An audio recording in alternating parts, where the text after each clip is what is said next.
Sasikala teacher വാർത്ത ശ്രദ്ധിച്ചിരിക്കുമല്ലോ. തിരുവിതാംകൂർ ദേവസ്വം ബോർഡിന്റെ രാമായണ പ്രഭാഷണ പരമ്പരയിൽ ഒന്ന് ഗാന്ധിജിയുടെ രാമായണം എന്നുള്ളൊരു വിഷയം വരുന്നു. രണ്ട്, തികച്ചും സനാതന ധർമ്മത്തിന് വിരുദ്ധമായി നിലപാടുകൾ എക്കാലത്തും സ്വീകരിച്ചിട്ടുള്ള AG ഒലീന എന്ന് പറയുന്ന ഒരു CPM നേതാവിനെ കൊണ്ടുവന്ന രാമായണത്തെക്കുറിച്ച് പ്രഭാഷണം നടത്താനും പോകുന്നു. ടീച്ചർ, നമുക്കതിൽ അത്ഭുതമൊന്നും തോന്നുന്നില്ല. കാരണം സനാതന ധർമ്മത്തിന് എതിരെ നിൽക്കുന്നവരെയൊക്കെ തന്നെ ആദരിക്കുക എന്നുള്ളത് രണ്ട് ഗവൺമെന്റുകളാണെങ്കിലും, അത് LDF ആണെങ്കിലും UDF ആണെങ്കിലും അവരുടെ പ്രഖ്യാപിത നയമാണ്. പിന്നെ രാമായണ മാസത്തെയും അവർ ഗതികെട്ടിട്ടാണ് ഇപ്പോ അംഗീകരിച്ചിരിക്കുന്നത്.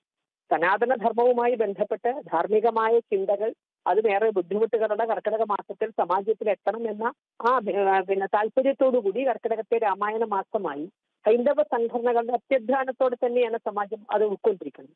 അപ്പൊ അതിന് അന്ന് എതിർപ്പ് നിന്നവർക്ക് ഇനി എതിർത്താൽ അത് വിലപ്പോവില്ല എന്ന് കണ്ടപ്പോഴാണ് അകത്തുനിന്ന് നശിപ്പിക്കാനുള്ള പരിശ്രമങ്ങൾ. ഇത് തിരുവിതാംകൂർ ദേവസ്വം ബോർഡ് നടക്കേണ്ട ഗുരുവായൂർ ക്ഷേത്രത്തിലെ നമ്മുടെയൊക്കെ ശ്രദ്ധയിൽ അത് പെട്ടുകയാണ്.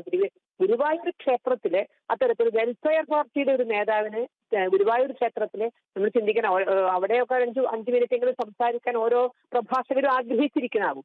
അങ്ങനെ ഒരു സ്ഥലത്ത് ഗുരുവായൂർ ക്ഷേത്രത്തിലെ രാമായണ പ്രഭാഷണത്തിലെ വെൽഫെയർ പാർട്ടിയുടെ ഒരു നേതാവിനെ കൊണ്ടുപോയി വെച്ചിരുന്നു. അതിപ്പോ ഒഴിവാക്കി എന്ന് പറയുന്നത് പ്രതിഷേധ നിമിത്തം. അപ്പൊ ഇത് നശിപ്പിക്കുക എന്നുള്ള ഉദ്ദേശത്തോടു കൂടിയാണ്. ഇപ്പൊ എഴുത്തച്ഛൻ, നമുക്കറിയാം, രാമായണ കർത്താവായ എഴുത്തച്ഛനോട് അവർക്കുള്ള ബഹുമതി എന്താണ് എന്നുള്ളത്.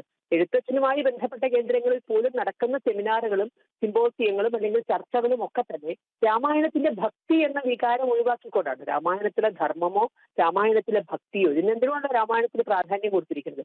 ഇത് രണ്ടും ഒഴിവാക്കിക്കൊണ്ട് ആർക്കും ആവശ്യമില്ലാത്ത ചില ഉട്ടോപ്യൻ ആശയങ്ങൾ എടുത്തുകൊണ്ട് ചർച്ച ചെയ്യുക, അതൊരിക്കലും സനാതന ധർമ്മവുമായി ബന്ധമില്ല എന്നതെങ്കിൽ അത് നശിപ്പിക്കുമെന്ന് ഉറപ്പുള്ള പ്രഭാഷകരെ മാത്രം കൊണ്ടുവരിക.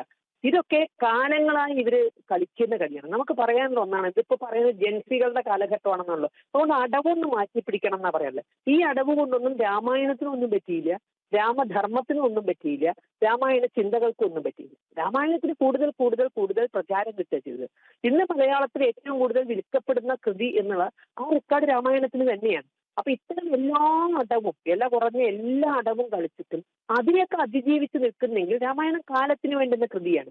അതുകൊണ്ട് ഈ കാലം മാറിയപ്പോഴെങ്കിലും അടവൊന്ന് മാറ്റാനുള്ള ശ്രമമെങ്കിലും ബന്ധപ്പെട്ട ദേവസ്വം ബോർഡുകളും അല്ലെങ്കിൽ ബന്ധപ്പെട്ട ഇത്തരത്തിലുള്ള നെറികേടുകൾ കാണിക്കുന്ന രാഷ്ട്രീയക്കാരും കാണിച്ചിരുന്നെങ്കിൽ എന്ന് ആഗ്രഹിക്കാനാണ് തോന്നുന്നത്.